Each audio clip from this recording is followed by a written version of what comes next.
காசு பணம் இல்லாதவன் ஏழ மகன்தான். அவன் காட்டோரமா ரோட்டோரமா படுத்து தூங்குறான்.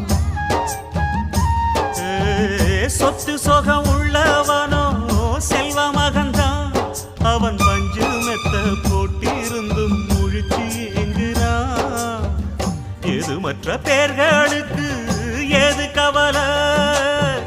4 காசு வச்சிருந்தா 100 கவலை. இங்கு ஆசை வச்ச நெஞ்சுக்கெல்லாம் அமைதி இல்லையே. என்ன வேலை அது என்ன வேலை? மன நிம்மதிதான் இங்கு என்ன வேலை? எந்த கடை அது எந்த கடை?